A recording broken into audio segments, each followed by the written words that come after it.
you're new to pool and practicing the basics, or a more experienced player performing drills to improve your shot making and positional play, the Drill Partner is perfect.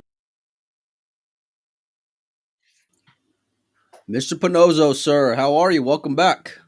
Yeah, good to be back. I was looking at your lineup for the week. It's like, damn, this is like a good week for the Tonight Show. It's like I'm catching up for like 6 months worth of leave. You know what I Oh, mean? I like it. I like it. I'm, Coming at them I'm hard and heavy and fast and furious. well, Appreciate we haven't been able to get guests on. Not that I haven't been able to get guests on. I haven't been getting guests on over the last couple of months just because of travel, and then just depending on if things line up. But I figured, it's time to get back at it, and what better way to do it than last time we had Double J and Steve Booth on talking some One Pocket, which I love, and we're going to talk One Pocket a little bit today. Uncle Mike's favorite topic, of course.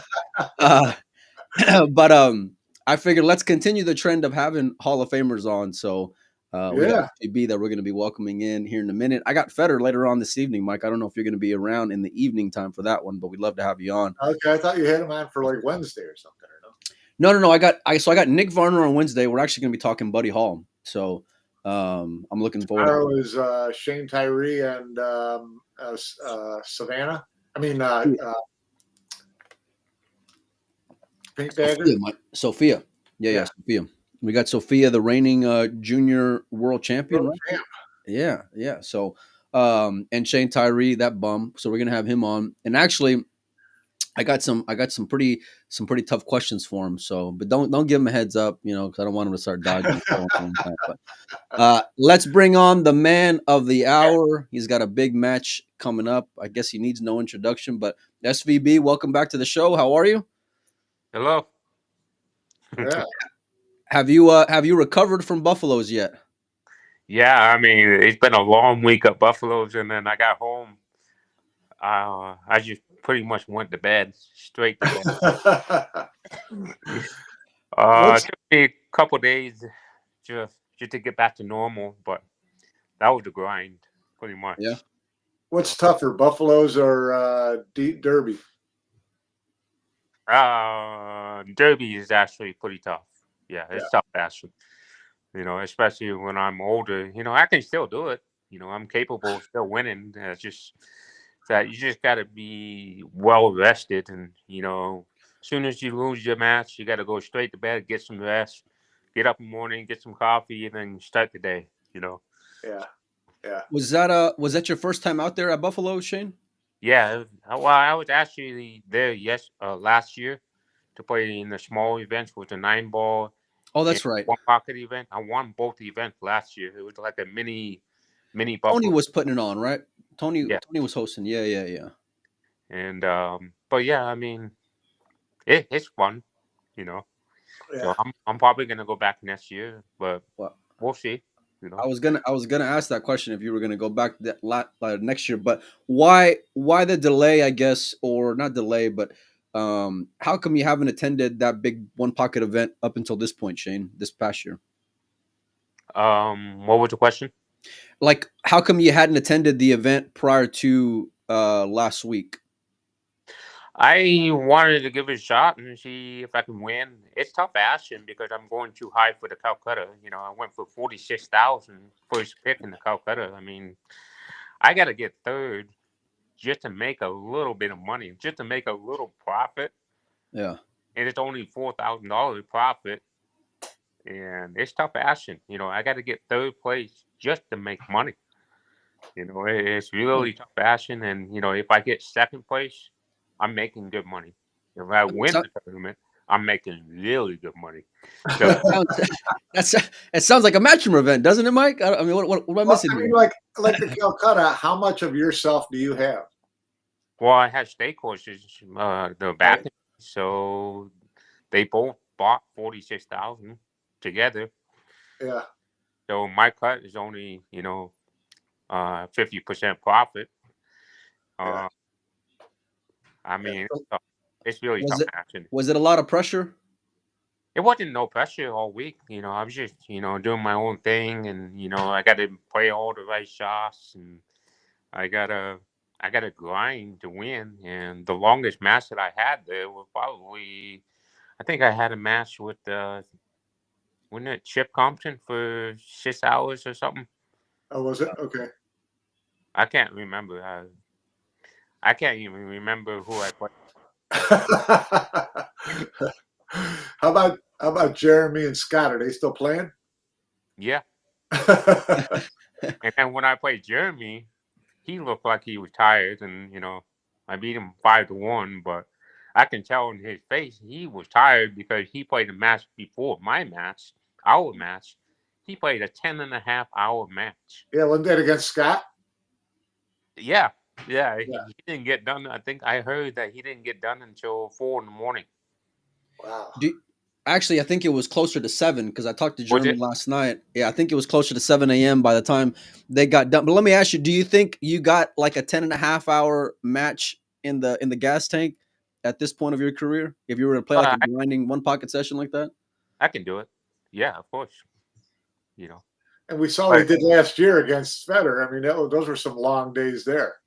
I mean, hopefully it doesn't happen to me. But yeah, I mean, yeah, I can do it if it happened. But my game is different than most players because I play a lot of good offensive shots. So it may not even ever happen. 10.5 hours. Race of Yeah. five. I think that's pretty crazy. Was it what you expected though in terms of the grind and the long nights and late like early mornings?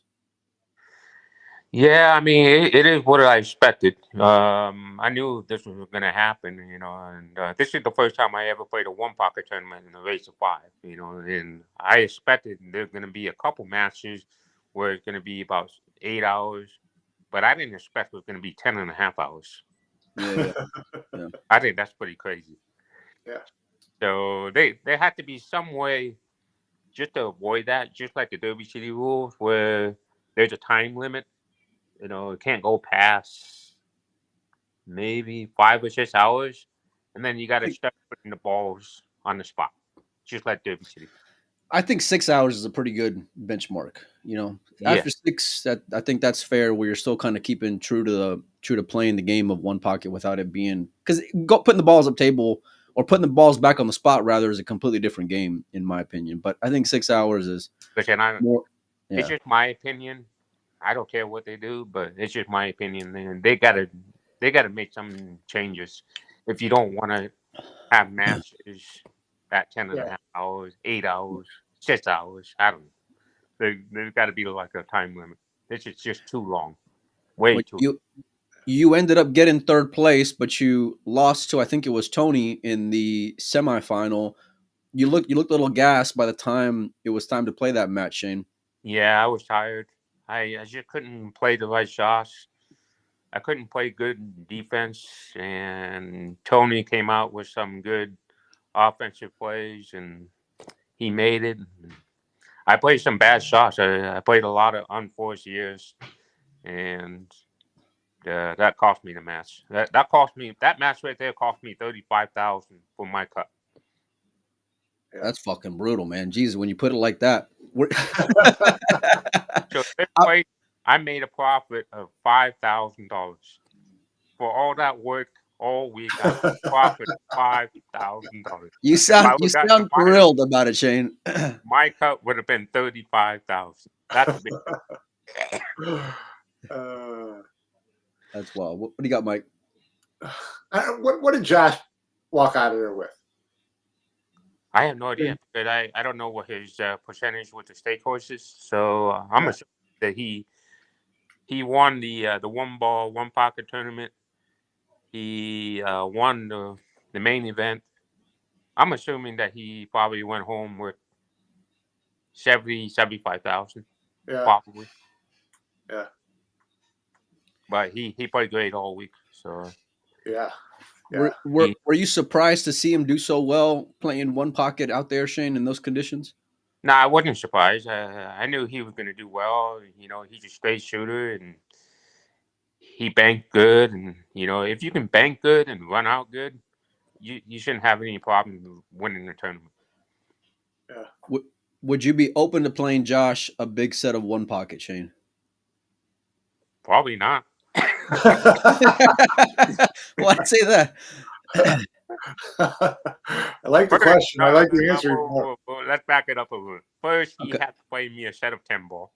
I Okay. will be willing to open to play a set of 10 ball. And then we can have an open conversation to play one pocket afterwards. Well, you're talking like you have the edge in 10 ball, and then he has the edge in one pocket. Yeah, that's weird for us to hear. Yeah. My money's on 10 ball. Well, we're gonna get to 10 ball here in a little bit with another young European star here in a few minutes. What do you got, Mike? No, I think that was like it's interesting that you don't expect someone to say that they'd probably rather not play Josh in one pocket. A couple of years ago, you didn't even think of. I mean, you didn't even think of the name Josh and one pocket in the same sentence. But when you shoot that straight, and he's learned to become a really great banker, and like Shane said, things like that, then he's dangerous player. Yeah. If you're a really good banker and you run out good, yeah, you're too good. So. Yeah. You started off with a tough match against Evan Lunda, Shane. I think you were down like 3-1 in that matchup, and I thought you had your hands full. Even prior to whenever I saw the draw with Evan being there, how tough was that opening round matchup playing on TV table, and then the pressure of Calcutta and all that other stuff? Actually, I did feel a little pressure on the first match. Usually, when you're playing a good player in the first round of any tournament, then you got a little bit of pressure. Yeah. Yeah, I mean, I knew I was going to have my hand full, and I just got away with his mistakes. So he made a couple bad mistakes that cost him the match, and just got away with it. So, yeah. Did that tournament make you love or hate one pocket even more, Shane? No, I like one pocket. I like playing all these one pocket tournaments. I think it's fun. So I just started playing a lot of one pocket like 10 years ago. And after when I played a long set with Scott Frost, that's when I became to like one pocket more. I played Scott Frost a big set for 32 hours, I think. In Vegas at the old what is it called? Sharks. Yeah. Pool. They had a little table. They had a diamond table in the pit, and we played this big set for 32 hours straight. Wow, that's a long time. That was the longest. That's a long time to shoot at the same pocket, man. I need some diversity. I have ever played in my whole life. I tell you. How tough was it to play Scott? I know he's a great one pocket player. He's known for his unique style, and he can talk a little shit too, which I like about Scott whenever he's playing. So how was it during that match? He gave me a ball. I believe it was either 9-8 or 8-7, and I think it was 9-8. He gave me a ball, and we were playing for 15,000, 7 ahead, and I beat him on the first set for 15,000, and then we played the second set for 32 hours. But he got on the hill. He got the assist like 3 or 4 times. Wow. And I got back to even, and we went back and forth to even, 1, 2 up for almost 24 hours straight. That's brutal, man. It was the most craziest match I have ever played. I tell you. At what point during the match are you sitting there thinking, "What am I doing here?" No, I'm telling you, this will be literally the best one pocket match you would have ever seen. We played the best one pocket ever. Like, we played like some of the greatest shots that you ever seen in your life. Like, this was the best one pocket ever. You know what? Even if it was recorded, I don't know if I can watch 32 hours of one pocket. Oh, I could. So finally, I definitely could. Finally, he was up 1 game, right? And we're on the last game, and I needed to win this just to break even on this set. And finally, I won the game, and we're at even at this set. And we look at each other, and literally, we both thought that somebody was going to die at the pool. we both just collapsed on the chair and looked at each other. We had chalk all over our face. We had our hand blue chalk. It was just nasty, right? And I said, Scott, I can't do this anymore. We got to quit. He said, yeah, I quit. We're done. Would you end up playing in a headset with a guy like Tony or a grinder like Chip or something like that? You know, a guy who likes to move, even like a Double J type player. Yeah. It's just the problem is there's nobody that wants to really play. The only guy that probably wants to play one pocket is either Josh Miller or maybe Tony. But Well, there's just not a handful of one pocket players nowadays. there's a little guy who didn't attend Buffalo, so you might entertain playing you again in Alex. What would you Yeah, realistically want to make that game happen, Shane? If y'all were to play one pocket, I don't know. He kind of tough too because I played him a long time ago. I played him about 10 years ago in L.A. Right? I played him a set for. We were playing by the game. We started out with $200 a game or $300 a game. All of a sudden, I'm up about 12,000 on the first, right? And then we end up playing 2,000 a game, and now I'm up 22,000. Wow. Right? This is that hard time a long time ago in LA. And then finally, Al said he wants to keep going. I said, okay. So we bet 2,000 a game, and now he got it back to even, and I quit. So wait, you're up 22,000. He wins 11 games to break even, and you say I'm done. Yeah, all it takes is just get one day rest, come back the next day, change your clothes, and you're playing like the best player ever, right? That's what he did. We were playing on like a triple chin pocket at Hard Time Billiards. It was a tough table. But he played one pocket just to get back to even. Was that even? Was it match up even? Yeah, we got it back to even. No. But were y'all playing even, or was he giving you any weight? Nope, we were playing even all the way. So I think I can beat him. I might be able to play him. Even if Alex said, "Let's play even," would you indulge that game? Maybe. Would it be in a headset or would it be a race? No, it had to be a race. Yeah. But here's the difference is I was hungry back then 10 years ago. I was really hungry. Like I always wanted to get action and I always wanted to play and I'm always trying to make money, right? But nowadays I'm not hungry. Yeah. So there's a difference. If I can get my mind back to be hungry again, yeah, I want to play. Well, that's a good transition, if you don't mind. Yeah. Like, let's talk about your match against Federer, because one of the first things I wanted to ask you was, after going through that whole match last year, that grind last year, how different is it getting ready this year? Do you feel the same intensity? Did you practice as hard this year? Is it hard to get that same edge playing the same guy a year later in something that you know is going to be such a long match? No, I think I'm playing better this year. Why? Actually, I've been playing a lot of pool, so I think I think it'll be different this year because I'm gonna be more hungry than I was last year. What's making you more hungry this year? I'm always how do you say it? I'm always competitive. Yeah. Like I always want to win. You know, when I show up to play tournaments, I'm always want to win. So I don't show up to lose anywhere. I promise you that. I think we've kind of learned that over the years. Yeah. Nobody would have taken you for a competitive guy, Shane. Yeah.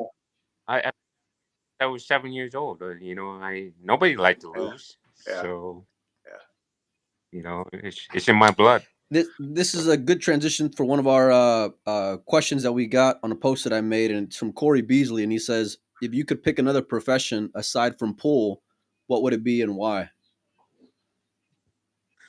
Well, I did go to school for biology before I turned pro.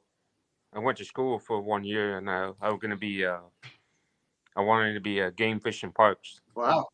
Work for the parks. I like fisheries. So just something with fisheries, pretty Yeah. much. Yeah. Can you be as Yeah. competitive in that? I would figure you'd want something competitive. Not really. Who can handle the Uh, most tickets? That's right. Right. Yeah. Yeah. Shane, during that match with Federer, it was a real grind, like Mike had mentioned. I think Federer had the better of it, 6 to 7 hours a day, and then somehow, you found a way to steal the lead each and every day in that match. What do you got to do to kind of maintain more of a control early on in those days with Federer? I think the important thing is try to get your mind set right. I got to exercise every single day. Um, just just doing what I normally do, just showing up and try to win. Yeah. What do you do to get ready as far as exercising, whatever? Do you try to just, do stuff to clear your head, or do you try to get a good sweat going, or do you try to, what do you try to Yeah, do? I have been doing a lot of cardio, so I've been running outside. I've been doing a lot of 5 mile Yeah. cardio. So I've been running and jogging, running and jogging. So I've been doing that a lot lately. Like I did that yesterday, did it the day before, I did it 4 days ago. So I've been doing probably like 4 or 5 days a week, just jogging and Yeah. running. But on days of the match, will you go? You're not going to go run 5 miles a day the morning match. No, I'm up in the morning and I'm gonna get on the treadmill and I'm gonna do a lot of Yeah. cardio Okay. because it just gets your day started. Gets your blood Like flowing, get your heart pumping. Amen. exactly. How are you going to find that break, Shane, this time around on that same table? Because I'm not sure that you ever found it in that match last year, although you came away with the W. Well, I'm leaving to go to Miami tomorrow, and they got a diamond table at Classic Billiards in Florida, in Fort Lauderdale, and I'll be practicing on that table for next until Sunday, and then I fly to Louisville on Monday, and I start practicing there. So I may be practicing for the next what is it, 9 days, Okay. 8 days. Okay. So What were you surprised when Federer got gassed at the end of those days last year, Shane, during those matches, like late into the night? well, I mean, it looked like he was tired after day three. I can tell in his face he was just a little worn out. So Well, I mean, it didn't help any that you beat him by the end of day 3 either, So well, when you play a long set, it's gonna happen. Somebody's gonna get Yeah. tired. It's like that's Yeah. cool. It's just mentally it just drains you Yeah. out.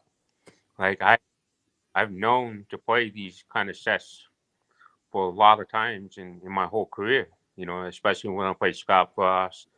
I played so many masters of Ace 120, Aces 100. It's a grind. It's mentally you have to stay strong and you have to stay positive, and Do it's you a lot. expect It's a lot going on because you have so many people that are depending on you to win, and it's just a lot of work.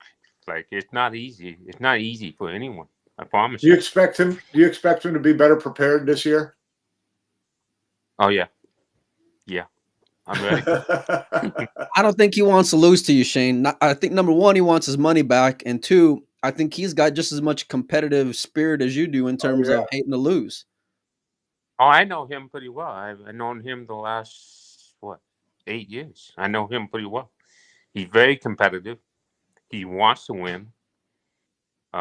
He's one of the most dominant players on the tour today, and he had a great game. Um, he's a great all around player, so he wants to win at everything, and I think that's good to Does it Yeah. see. kind of remind you of We you? need Does it more. remind you of yourself, like whenever you were that age? Yeah, absolutely. we need more players like him on the Yeah. tour. Imagine if we have several other players like him on the Yeah. tour. Yeah, I mean, It'll you be. look at you and Josh and Federer, and that's some pretty alpha, We need. competitive guys. We need.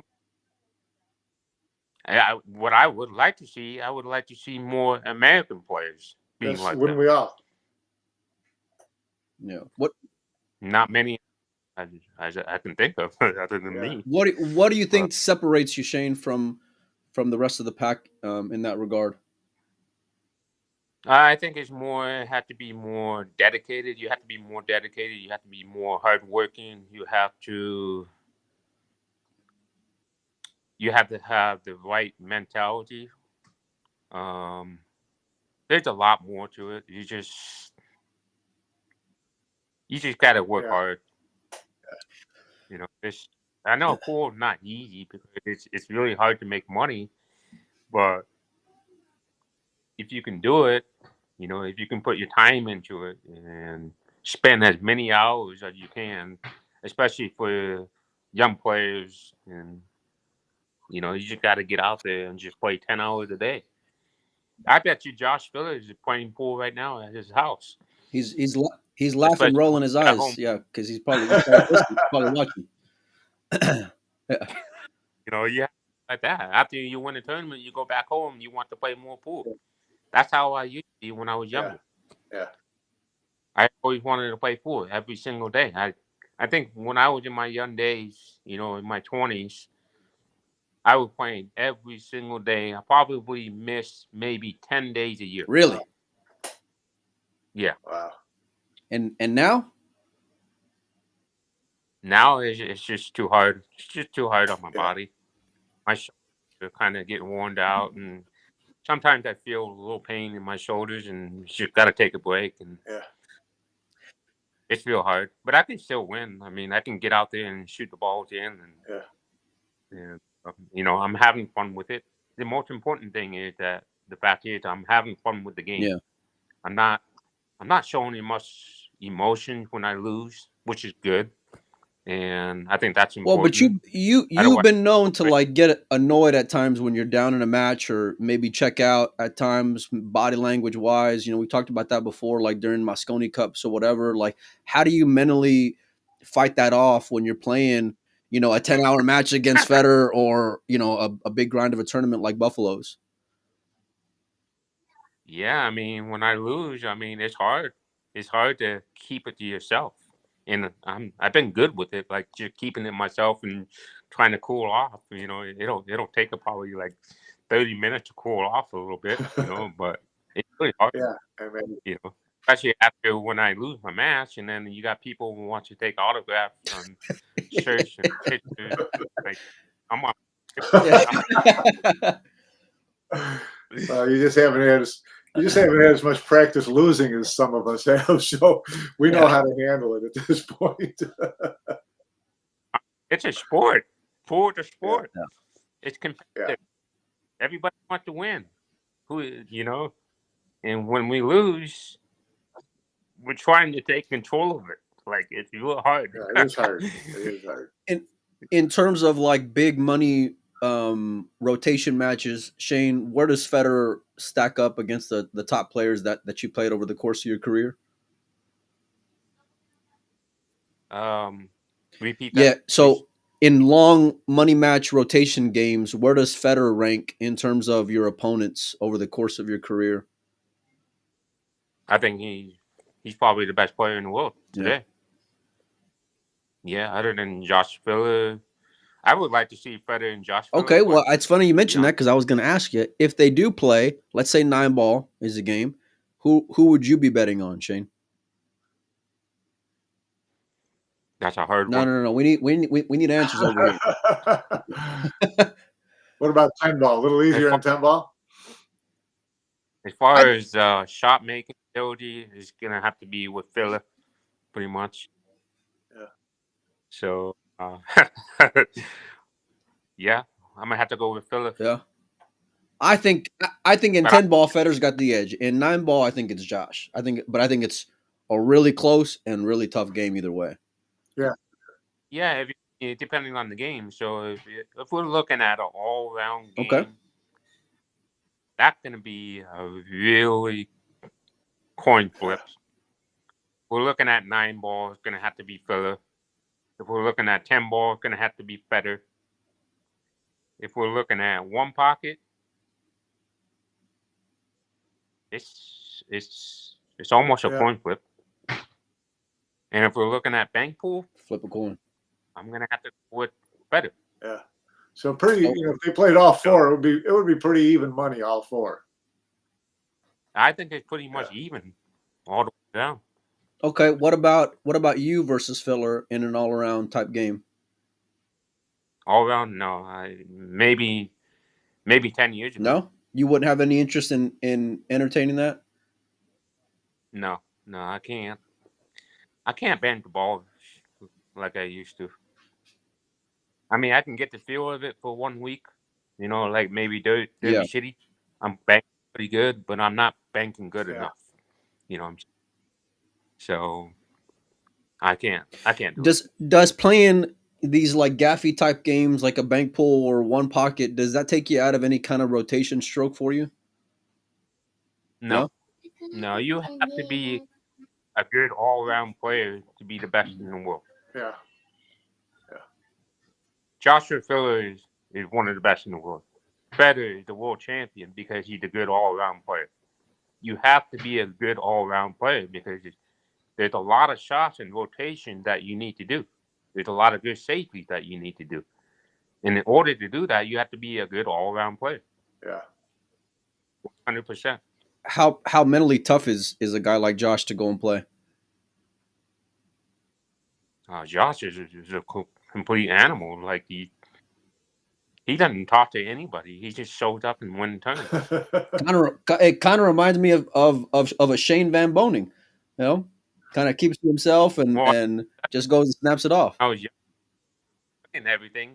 I used to not talk to anybody. I just show up and play my match and go win the tournament.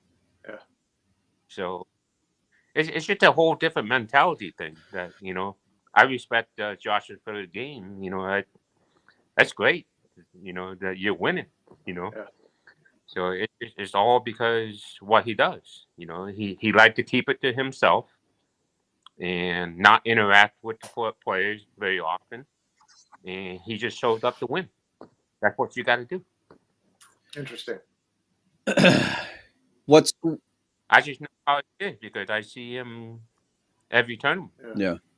Let's talk about Saudi for a minute, Shane. Both of you guys are going to be eyeing big money prizes. Actually, all three of you guys, Federer, Filler, and of course you. What's the game plan like to get ready for that $250,000 first prize tournament? Well, I'm going to Dubai to play that ranking event. So I think that's a good idea to go there and play the ranking event so you can get rid of the jet lag. Yeah. And pretty much all I'm going to be doing is just playing pool there all week and then fly to Saudi Arabia from there. Yeah. What did you learn about that event from last year? Was it different than the other events?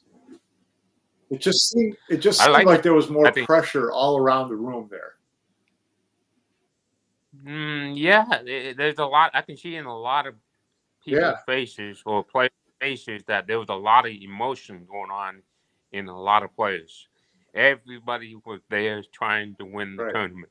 And anytime when you see somebody lose, there's so much emotion going on. It's just really nuts. I never liked it. So I've seen a couple players almost collapse after when they lost. Really? They go side and they collapse on the chair and they're showing a lot of emotion. I think it was crazy. It was just such a big event. There was the expectations. Everybody had so much expectation on themselves to produce a big number. And you know what? It's because of the money. Everybody wants to win that $250,000. It's more about the money than it is the trophy. What about for you, Shane? Is it more about the money or the trophy? Trophy. Yeah. Yeah. But you've already won a World 9-ball championship. You've won a World 8-ball. Yeah, but money is just money to me. But Do you maybe what is it? Is it because you that's want to cool. beat these guys? Is that what it is? You just like you still want to show that you still got it in you at this point of your career? Yeah, I still got some left, and I want to have a chance to have this opportunity to win one more title, or maybe two. We'll see. Yeah. Maybe I'll win one more. Maybe I'll win two. But I'm still capable of winning, and I still have a capable of trying to get out there and win.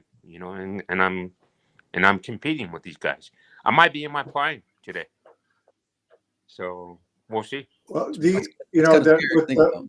with the new, with Matchroom and WPA kissing and making up, now you've got that World 10-ball shot again. You got the World 8-ball shot again. You excited for those opportunities? Well, if I get the invite, I haven't even got my invite yet. The World 10-ball? Well, I mean, I heard they're only giving one spot for the American players for the World 10 ball. we have Shane Tyree on here tomorrow. We'll put in a Yeah. good word for you. Yeah, we'll mention it. Yeah. Well, I mean, I hope I get in. If I can get in, I'm going.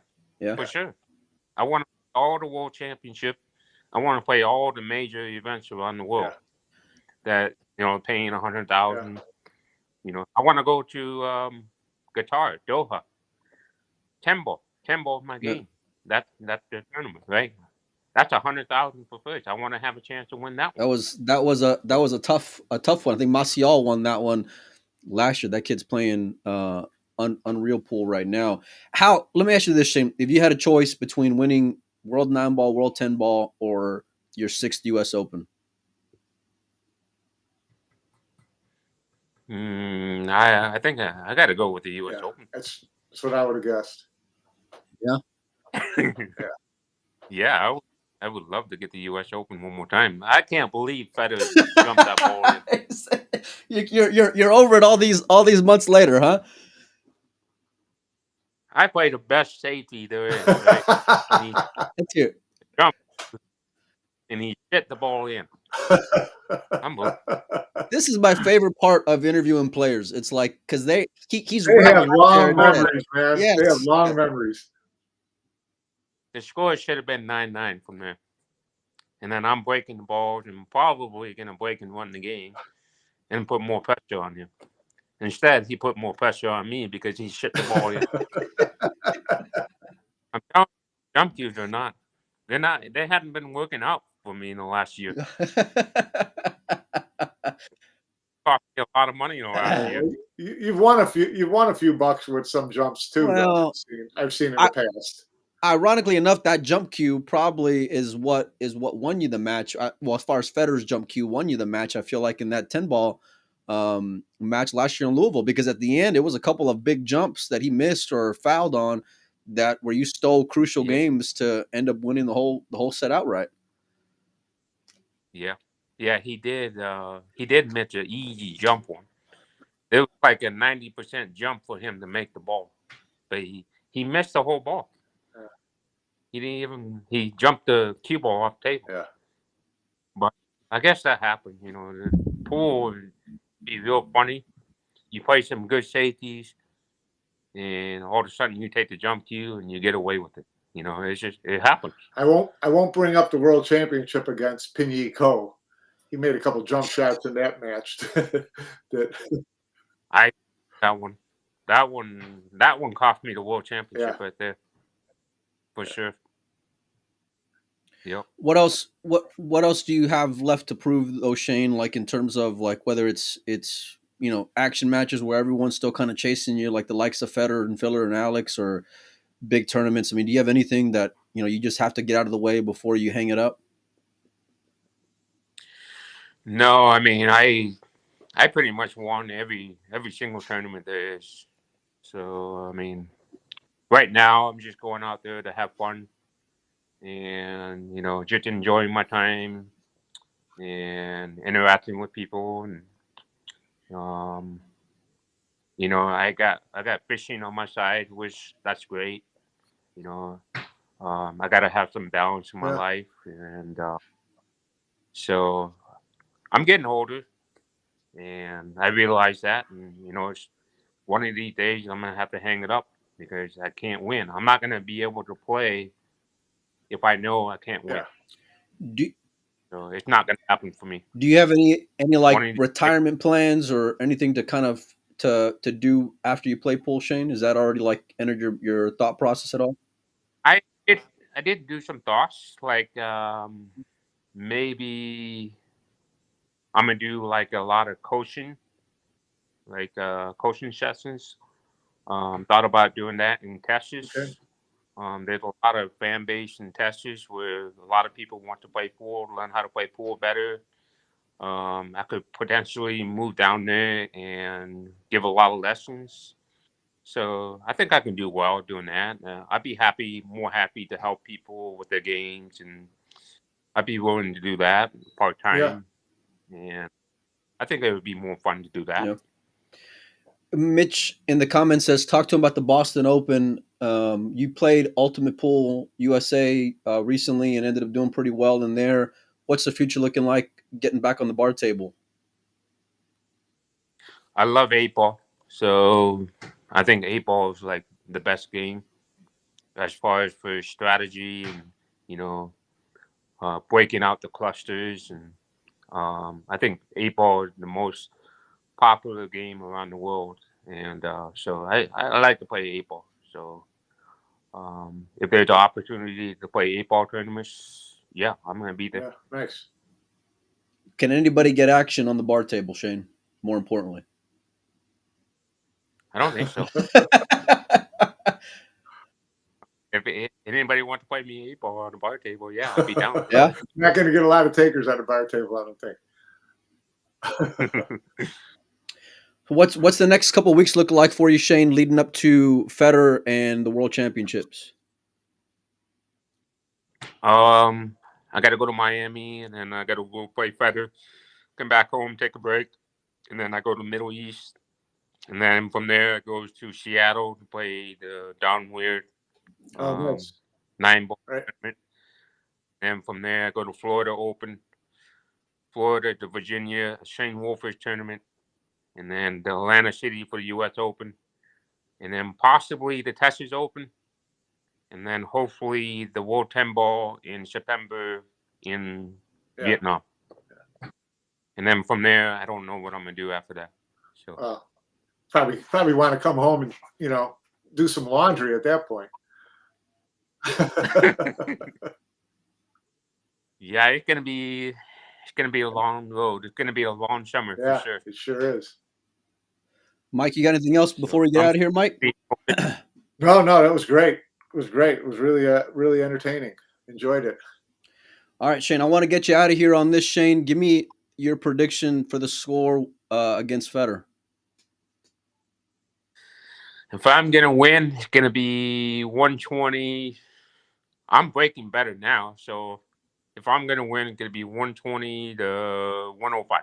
120 to 105, 15 game spread. I like it. Well, Shane, go enjoy your last couple of hours at home before you head to Miami.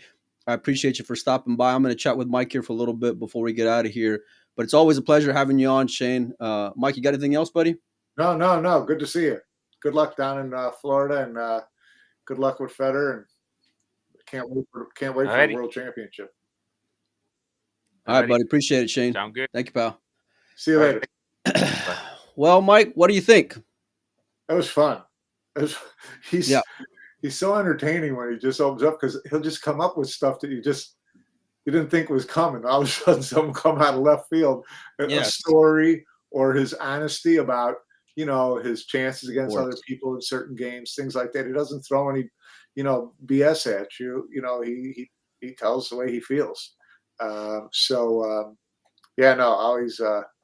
fun when you can get him opened up like that.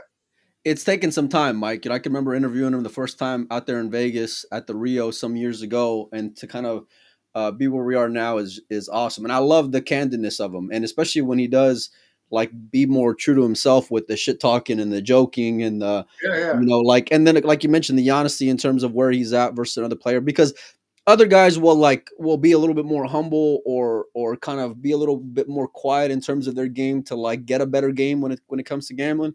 Yeah. Shane ain't got time for that shit. He's just, he'll tell it like it is, and he's good with it.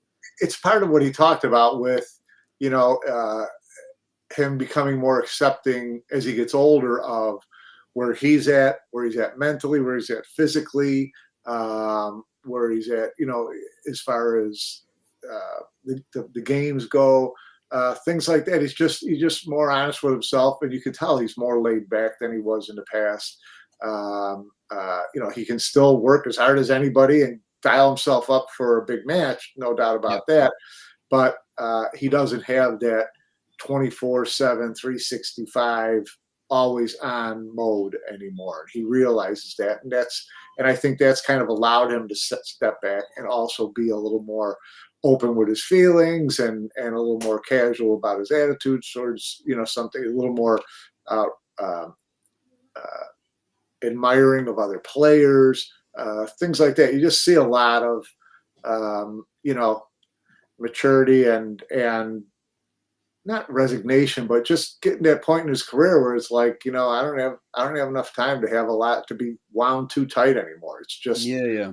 enjoy the moment, enjoy the game, know where I'm at, take it for what it's worth. Still try to win that 6th U.S. Open, still try to win another World Championship, but I don't live or die by every ball that I have to shoot every day. You know. No, and I think having that freedom is what makes him more dangerous, because he's not necessarily with something to prove other than like he just wants to win. He just hates to lose, and that's to be admired in and of itself. And who do you think's going to win that matchup with him and Federer, Mike? Boy, you know, if Shane, if he's right and he's breaking better and whatever, you know, then yeah, he could, you know, make it a little bit different this year. But I also, you know, I think we all also expect Federer to be better this year. Expect him to be more dialed in. Expect him to be better to handle the grind a little bit better. Expect him to be hungrier. You know, so you know, you expect Federer to ratchet it up. Um, and to me, it's always harder for the previous winner. They can say all they want, but to really mentally ratchet it up and be at that on that same edge that where you were a year ago, it's hard. You know, I think it's hard. I think you see that in title fights all the time. The guy who fights the second time, it's just impossible for the guy to have that same edge he had the first time because it was new and it was the first time and it was everything was on the line. It's just impossible to have that exact same mentality. So yeah, it's going to be incredibly difficult because now Federer's got more gas in that tank to want to win, not just financially, but like kind of after losing the type of animal that he is. It's pride, and he's a competitive guy, right? Yeah, absolutely. All right, guys. Well, tomorrow we got Shane Tyree and Sophia Masson. We'll have more ahead of the Shane versus Federer rematch. We got Federer on Thursday evening, Nick Varner in the afternoon on Wednesday. Mike, I appreciate